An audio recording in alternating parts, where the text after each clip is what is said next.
Do you know that moment when you look at your life and feel like you can't go on anymore? When your strength is gone, your tears have dried up from crying so much, and even the will to pray seems to have disappeared. You are not alone in this battle. Today, I want to talk to you who are tired, hurt, maybe even thinking of giving up, because there is a truth that can change everything. Don't stop fighting, because God is in control. And before this video ends, you're going to discover a biblical revelation that will completely transform how you see your struggles. Stay with me until the end, because what I'm going to share in the last few minutes might be exactly the word your heart needs to hear today. Shall we embark on this journey together? There are times when life weighs you down so much that you can barely get out of bed. You try to smile, you try to be strong, but inside, you're shattered. The people around you have no idea of the war you're fighting just to be able to breathe. And in the silence of the early morning, when no one is watching, you ask yourself, will I be able to go on? This feeling of exhaustion isn't weakness, it's humanity. Even giants of faith went through it. Elijah, after a tremendous victory against the prophets of Baal, sat under a tree and asked God to take his life. Imagine a powerful prophet exhausted to the point of wanting to give up everything. If even he reached that limit, why do you judge yourself so harshly for being tired? The truth is, the Christian life isn't a fairy tale where everything is solved with a snap of the fingers. Faith in difficult times doesn't mean the absence of pain. It means choosing to believe even when your eyes only see darkness. And look, I know it seems impossible now, but there is hope in the midst of pain. God isn't asking you to pretend everything is okay. He knows every tear, every sigh, every sleepless night. Psalm 56:8 says he keeps our tears in a bottle. Each one matters to him. You are not invisible. You are not forgotten. What if I told you that at this very point of exhaustion, God is preparing something that your eyes cannot yet see, because it's precisely in the invisible battles that faith is most tested, isn't it? Those struggles you can't post on social media, that don't show up on X-rays, that no one applauds when you win. The anxiety that tightens your chest out of nowhere. The thoughts that bombard you in the middle of the night. The fear that paralyzes your dreams. Let me tell you a story that changed my perspective on this. Do you know Joseph? That young man who was sold into slavery by his own brothers. Imagine the pain of being rejected by your own family. He ended up in Egypt, far from home, alone, without understanding why. But the story doesn't end there. He faithfully served in Potiphar's house, and when things finally seemed to be improving, he was unjustly accused of harassment by his master's wife. Thrown into prison, forgotten there. Now pay attention to this. Joseph spent years in that prison. Years. Not days, not months. He interpreted dreams, helped people, but remained imprisoned. Didn't he cry? Didn't he shout to God asking why? Of course he did. He was human like you and me. But here's the secret. Joseph didn't know that each day in that prison was preparing him to become governor of Egypt and save entire nations from famine. His invisible struggle was forging a leader. Walking with God through trials doesn't mean understanding everything. It means trusting that there is a greater purpose weaving your story. Strength in God during struggles comes precisely from knowing that you are not fighting alone, and that nothing you are going through is wasted in His hands. Your invisible battles, God sees every single one, and He is using even what hurts you the most to mold you into something extraordinary. The spiritual resilience you are building today will be the testimony that will set someone free tomorrow. But what happens when even seeing purpose in pain seems impossible? You know that moment when you look around and everything screams, it's over. The medical diagnosis says there's no hope left. The bank account is empty and the bills are piling up. The relationship is destroyed with no apparent way back. It's at that moment that despair whispers, give up. There's no point in fighting anymore. But wait a minute. Let me ask you a question. How many times in the Bible did God wait until the last second to act? Think about it. The Red Sea only parted when the Israelites were trapped, with the Egyptian army at their backs. Lazarus was only resurrected after 4 days of being dead, when even Martha said he already smelled bad. The provision of food only appeared when there was nothing left to eat. God has a timing that our logic cannot grasp. When all seems lost, God acts precisely where human reason has given up. It's as if he waits for the scenario to become impossible in human eyes, to show that he is the God of the impossible. Trusting God even in pain is accepting that his ways are higher than ours. Have you ever stopped to think that perhaps you are living the last second before the miracle?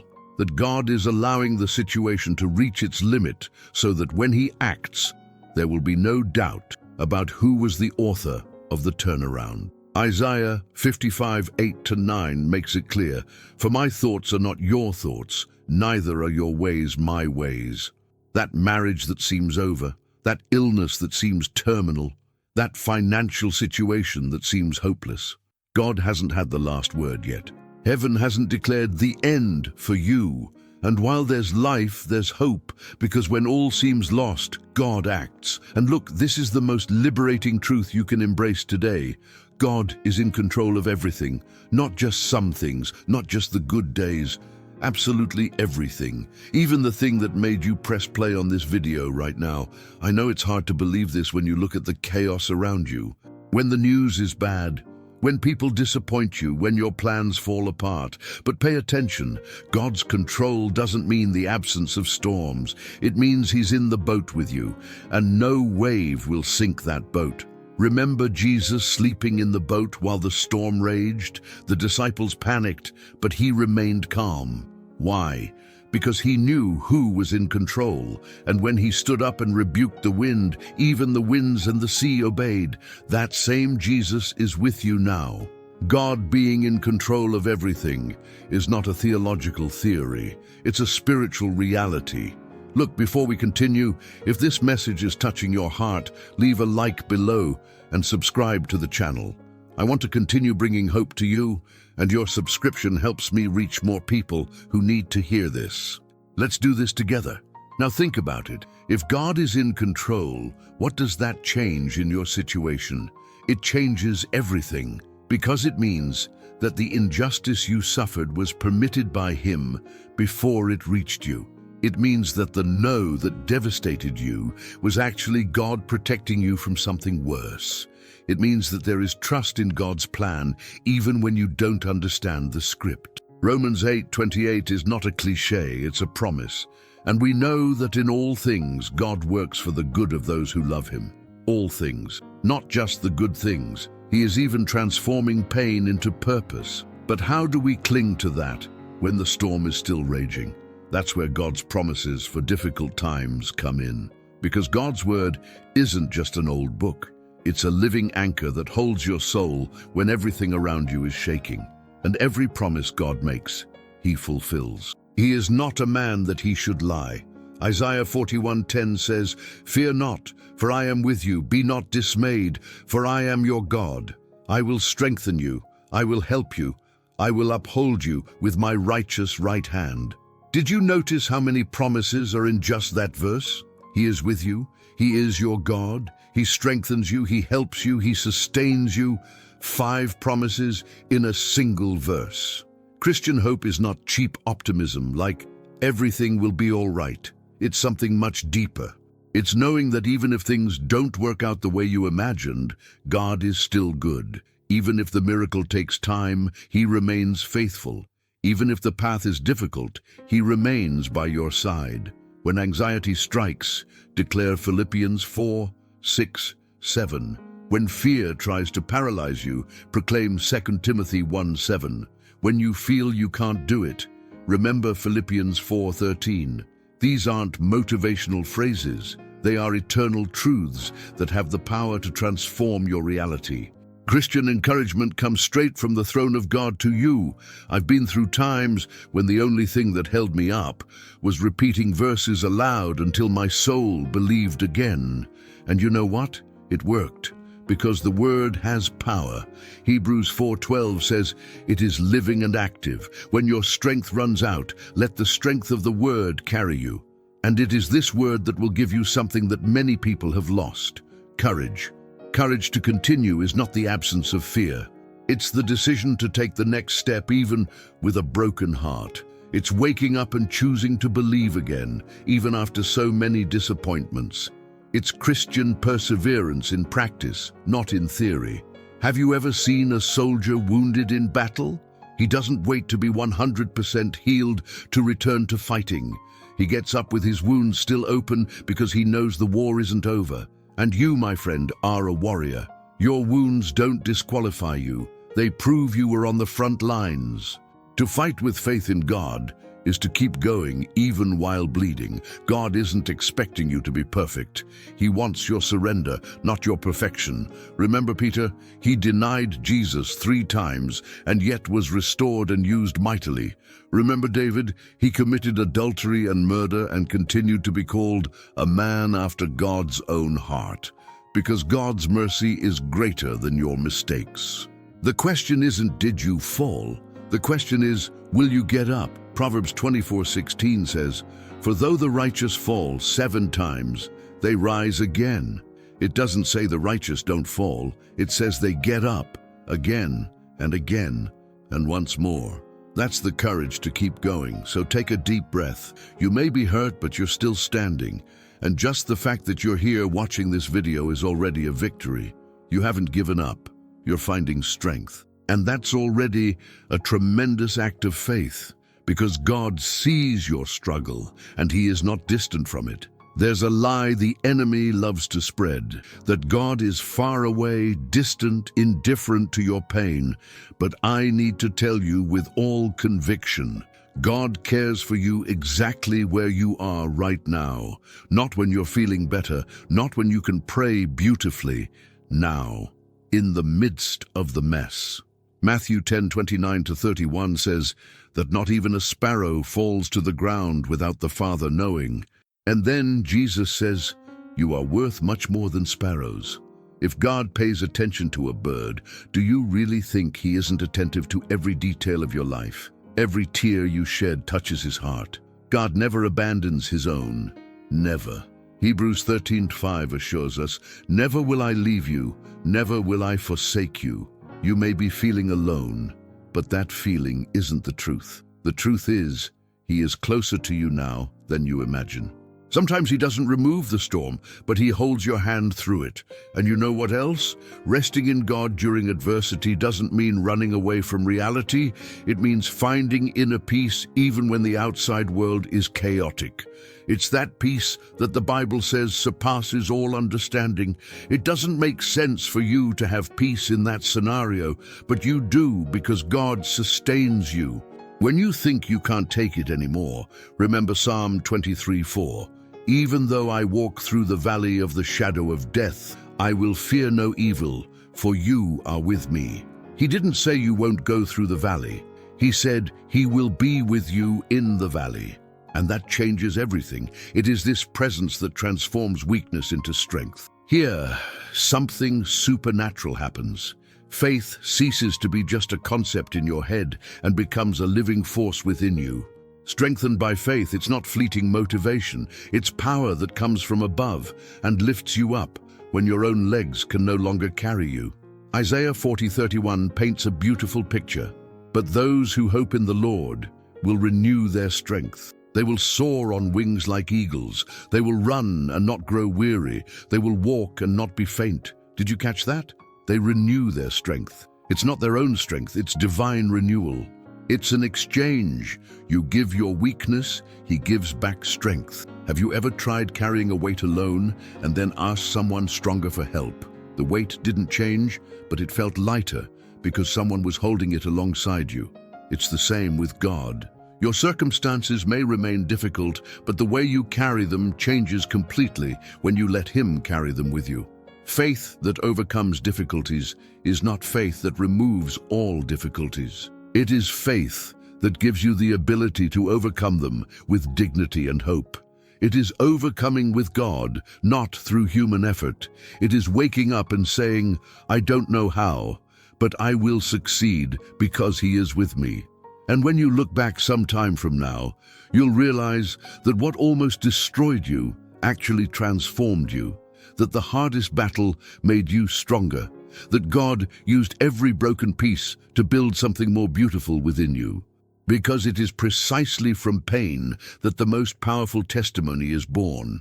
This is the part that many people don't understand, but it will completely change how you see your suffering. Victory through faith is not the absence of pain. It's the transformation of pain into purpose. It's when God transforms pain into victory in a way that only He can. Joseph understood this when, years after all the suffering, he said to his brothers who betrayed him, "You intended to harm me, but God intended it for good." That unjust imprisonment? It was there that he met the one who would present him to Pharaoh.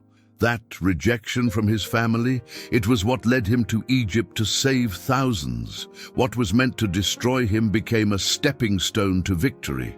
Your pain is not being wasted.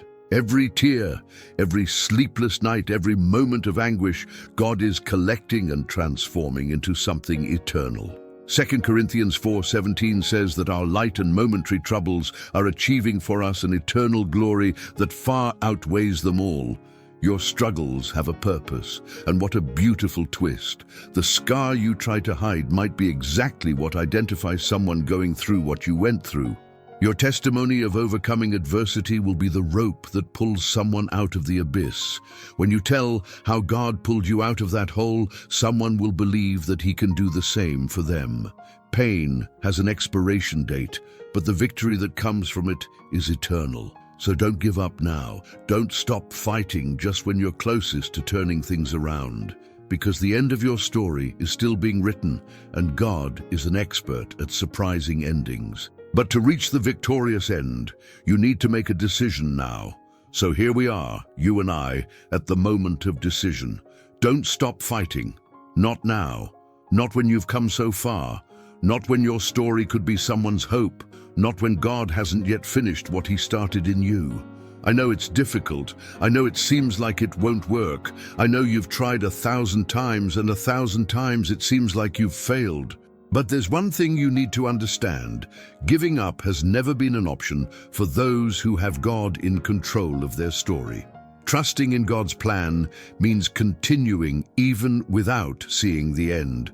Philippians 1:6 assures us of something powerful. I am confident of this, that He who began a good work in you will carry it on to completion until the day of Christ Jesus. Got it? God finishes what He starts. If He began something in you, He will finish it. Your role isn't to understand the whole process. Your role is not to give up halfway through it. Do you want to know the secret of those who triumphed? They weren't stronger, smarter, or better prepared. They simply didn't stop. They fell 7 times, they got up 8. They cried at night, but they rose in the morning. They doubted, but they chose to believe again. That is Christian hope in practice. And now let me give you that revelation I promised at the beginning. Are you ready? Here it is. God would never allow you to go through something that He won't use for something greater. Every trial has a purpose. Every test is preparing you for a testimony. Every battle is training you for a victory you don't even know is coming. James 1:2-4 explains that trials develop perseverance, and perseverance makes you mature and complete. Your struggle is not punishment, it's preparation. So stand up. Take a deep breath and take another step. Look where you've come. You started this video tired, hurt, maybe even thinking about giving up. But now you know the truth. God is in control. He never abandoned you, and your story isn't over. Don't stop fighting, because the best is yet to come. Today, I want you to do something practical. Choose a biblical promise and declare it aloud every day.